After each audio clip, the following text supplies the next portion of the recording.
प्रत्येक बातमीतील घटनेच्या वास्तविकतेची तुलना थेट पाहत रहा सांगली अपडेट। जण काय बोलते मला माहित नसते, मात्र आपल्याला आमच्या घराचा इतिहास सगळ्यांना माहित आहे, पण माहित असावा की वसंतदादांची सुरुवात राजकारणात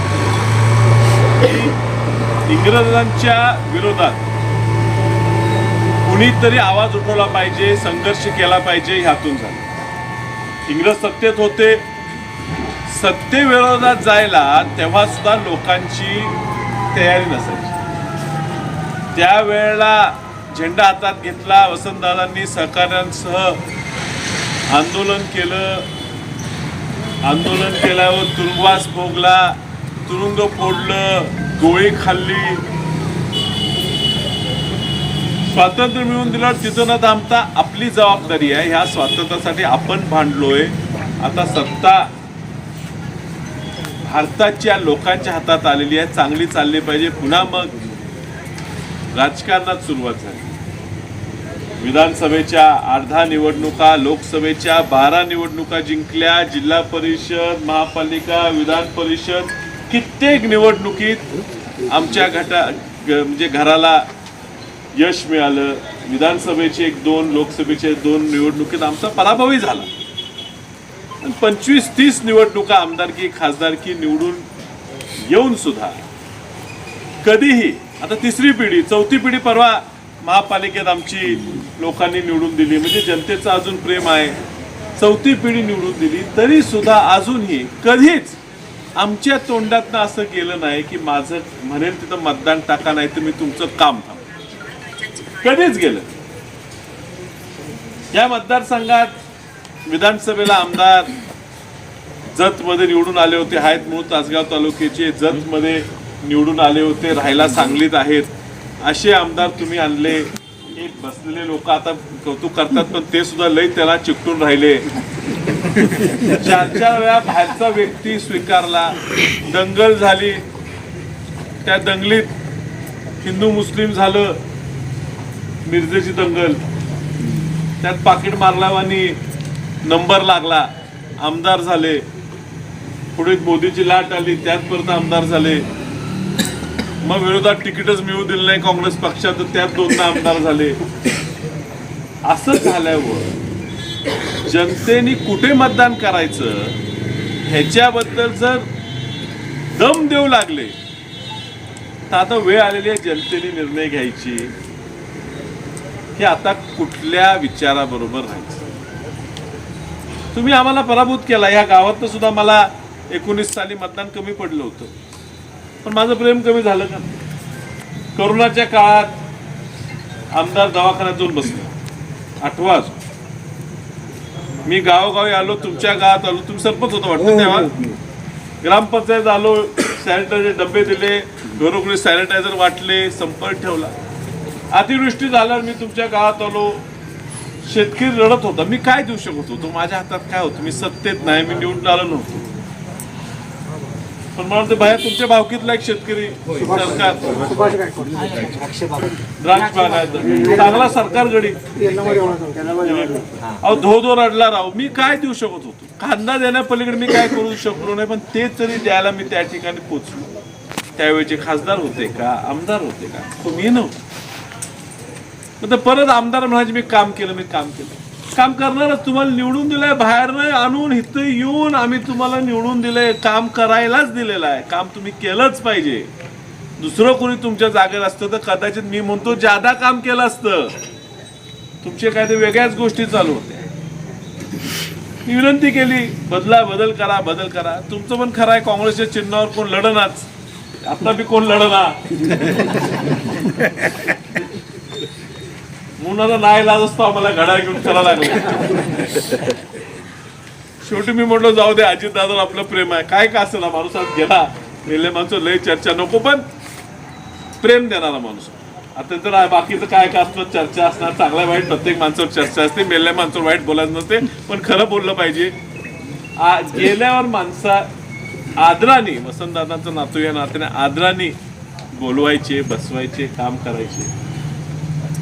आज त्यांच्यानंतर सुनेत्रा वहिनी त्या ठिकाणी उपमुख्यमंत्री झाल्या, मलाही आनंद झाला। त्या घराला पुन्हा त्या सत्तेच्या ठिकाणी राहायची संधी मिळाली. माझे वैयक्तिक संबंध, आमचे काही गोतावळा पाहुणेपै संबंध असल्यामुळे मदन भाऊंकडनं, त्यामुळे ते पाहुणेपै संबंध असल्यामुळे तेही मला खूप चांगला अगदी पोरासारखी वागणूक देतात. आणि त्यामुळे ही आघाडी होत असताना आम्ही पुढाकार घेतला की कुठेतरी काही लोक घड्याळ उभारली पाहिजेत, कुठेतरी हातावर उभारले पाहिजेत. हा मतदारसंघ हा घोरपडे सरकारांच्या कडे सोपवला आणि सगळे मिळून आम्ही ह्या ठिकाणी ह्या 3 उमेदवारांना, कुठला पक्ष म्हणून नाही पण ह्या ठिकाणी तिघांना एक चिन्ह असलं पाहिजे, कोण कुठल्या पक्षाचं नाही, हे सगळे एकाच विचाराचे आहेत आणि म्हणून ह्या ठिकाणी आपण त्यांना उभं केलं. आणि ज्या उभं करतो ते सगळी जबाबदारी आम्ही घेतो, त्याची पूर्ण पाठीची राहणार. आता आमचा जुना उमेदवार जो आता नेहमीप्रमाणे संधी बघून भाजपकडे गेलेला आहे, त्याच्याबद्दल मी तुम्हाला तेच सांगतो की त्याचा बऱ्याच वेळेला अंदाज चुकतो आणि ह्या वेळेस तो जोरदार अंदाज चुकतो. करायला गेले एक आणि झाले दुसरं. मला लोकसभेच्या निवडणुकीत मी तुम्हाला सांगतो, लोकसभेच्या निवडणुकीत माझ्याकडे बापू आले होते, मला म्हणत होते मी दादा ह्यावेळी तुमचं काम करणार आहे. म्हणून मागच्या वेळी पण केला होता असं म्हणतो, मी गावात मागे गेलो. यावेळी विनंती करतो तू माझं काम गावात करू नको. जर सरकार गावात मला तू नाही काम करू, एक मताधिक्य नाही मिळालं, मी निवडून जरी आलो तर मी राजीनामा देईन. गावात एक मत का असताना मी चढ घेणार, तू माझं पाय पडतो काम करून. त्यामुळे तोच उमेदवार लागला, काय काम करायची गरज नाही, तुम्ही सगळे तिघं आपोआपच निवडून आला. कारण जनतेला अशी माणसं आवडत नाहीत, कधी इथं उडी कधी तिथं उडी. प्रत्येक वेळेला कधी ह्याला पकडायचं तर त्याला गोड बोलायचं. आता काय जयश्री बहिणींना फसवून त्या ठिकाणी घुसलेत बहिणी. आता शेवटी काय आमच्या थोरल्यात पण आमचं कधी कधी ऐकायला लागतं. पण जनतेने आता निर्णय घेतलेला आहे, स्पष्ट दिसायला. आणि ह्या वेळेला जनता भाजपचा ह्या मतदारसंघातच नव्हे तर जिल्ह्यात पराभव करणार. कंटाळा आता या भाजपचा नको झालं. काय आपल्या आयुष्यात बदल होत नाही. हा इलेक्शनला पैसे मिळतात, पैसे देणार आमदार बाहेरनं तुम्ही घेऊन आला, आता बाहेरनं तुम्ही उद्या सरपंच पण बाहेरनंच घेऊन येणार. बळंगी खुलं बिलं पडले काय ओपन आहे. जबाबदार सर म्हणतात डिग्रजला आमचा एक उमेदवार आहे, तर नाव नोंदवून घेताय. बेळंगी नाव नोंदवून घ्या, त्याला सरपंच करू. पैसेवाला बाहेरचा पाहिजे म्हटलं आज देतो ना. मग त्याला 10,000 रुपये खर्च करायला तयार आहे. एकदा निवडून त्याला पुन्हा भेटणार नाही, 5 वर्ष तुम्हाला भेटणार नाही. तलाठी ग्रामसेवक सगळी डिग्रजला. आमदार चालतो, सरपंच का नाही. पैसेवालाच पाहिजे म्हणून देतो ना आम्ही. कुठेतरी अस्मिता आता आपण जागी केली, काम करणाऱ्या लोकांना संधी दिली. आम्ही पण काम करणाऱ्या लोकांना संधी द्यायचा प्रयत्न म्हणून ह्या 3 उमेदवार आपण या ठिकाणी. ह्या जिल्हा परिषदेत ह्या वेळेला भाजप 2 अंकी आकडा सुद्धा गाठणार नाही. सत्ता तर लांब आहे, त्यांनी सुद्धा कबूल करतात. महापालिकेत म्हणून आमचे 65 येतील, 70 येतील. आले 39, आमचे 39, त्यांचे 39. अजून 10 तारखेला महापौर काही होऊ शकतो. चिठ्ठीवर सुद्धा नंबर आपल्याला 60 म्हणतो, 60 आले 39. आता म्हणतात 25 वाटतं येणार आहे, म्हणतात लागतात 31. त्यांनी स्वतःच कबूल करतात आमचे 25 येणार आहे. म्हणजे 60 म्हणून होते, 40 बी आले नाहीत. आता 25 म्हणतात, 10 तरी येतात का अशी सत्ता येणार नाही. सत्ता ठरलेली आहे. काँग्रेस पक्ष या ठिकाणी जिल्हा परिषद सत्ता आणणार आहे. सोबतीला दोन्ही राष्ट्रवादी आपण घेतलेले आहेत.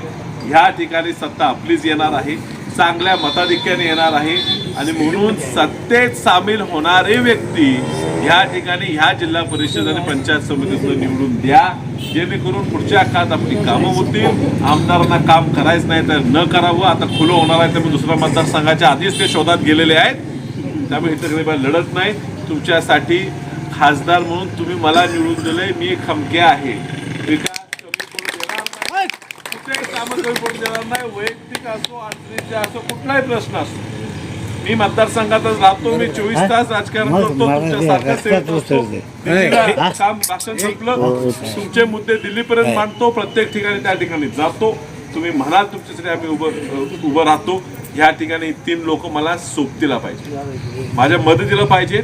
ह्या तिघांना तुम्ही निवडून द्या. जिल्हा परिषदेला मोरे वहिनींना, पंचायत समितीला या ठिकाणी पाटील वहिनींना आणि दुसऱ्या मतदारसंघातील तवटे वहिनींना या तिघांना तुम्ही निवडून द्या ही तुम्हाला मी कळकळीची विनंती करतो. कुठच्याही गावाला जायचं असल्यामुळे लवकर जात जरी असलो तर पुन्हा एखाद्या सभेला निश्चित तुमच्याकडे ग्वाही देतो आणि आपल्या सगळ्यांची रजा घेतो.